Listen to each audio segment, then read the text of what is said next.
Hi everyone, I'm Yo and this is Virginia. Welcome back to our YouTube channel, Knowing, Caring, and Loving Your Lady Parts. Today we have a quick tip video on doing Kegels properly and the mistakes to avoid and how to do them effectively and optimally. So let's get started.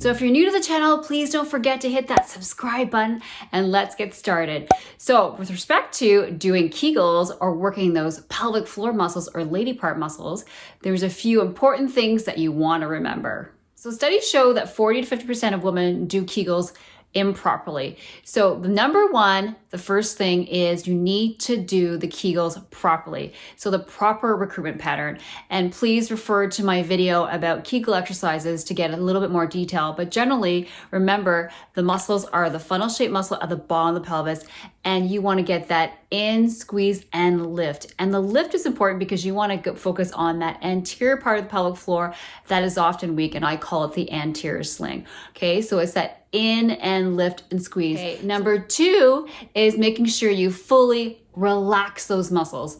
So you want to work that whole range of the muscles. So you got that full range, like you're working your bicep, as opposed to just doing that.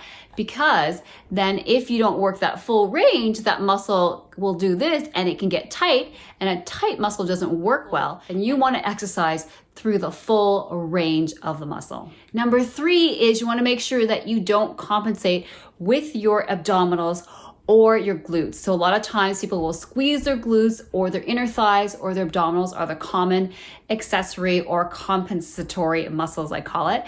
So when you're trying to isolate the muscle initially and increase that awareness of where the muscle is, try not to compensate with those other muscles initially.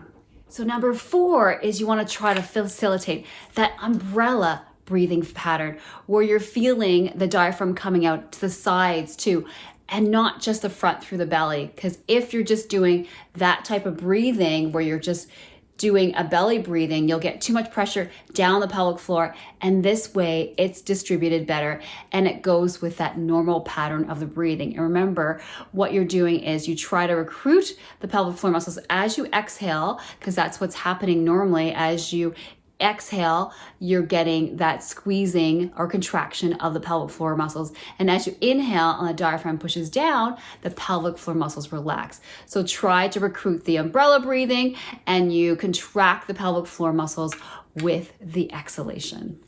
And the last tip is trying to increase that mind-body connection. So remember, if you visualize where the muscle is, you'll connect more with the brain that is trying to facilitate that message through the nerve to the muscle. So mind-body connection by visualizing the anatomy of the muscle when you're contracting. And as you progress and increase the strength of this muscle, remember, try to integrate it functionally. So I know everybody seems to be busy and they can't squeeze their pelvic floor when they can, but you want to integrate the muscle functionally. So I tell my clients, when you're in the car, you're at a red light, when you're waiting in line, unfortunately with COVID, we're waiting in line a lot, just try to do a squeeze, let go, visualize the muscle.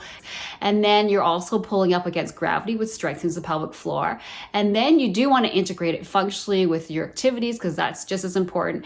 And then those muscles that I told you that you don't want to bring in, you do want to bring them later on as you progress, because facilitating the pelvic floor muscles with increasing your core strength will help bring those muscles in more. So if your core is stronger, meaning your core abdominals, your transverse abdominis, the muscle deep in your hip called the gluteus medius, and some muscles in your back, multifidus, and some other core muscles are stronger, that will actually facilitate your pelvic floor working better and integrating all those functionally. Because your pelvic floor is an integral part of the core, but the key thing is you need to know how to recruit those muscles isolated and individually, because they are separate muscles first.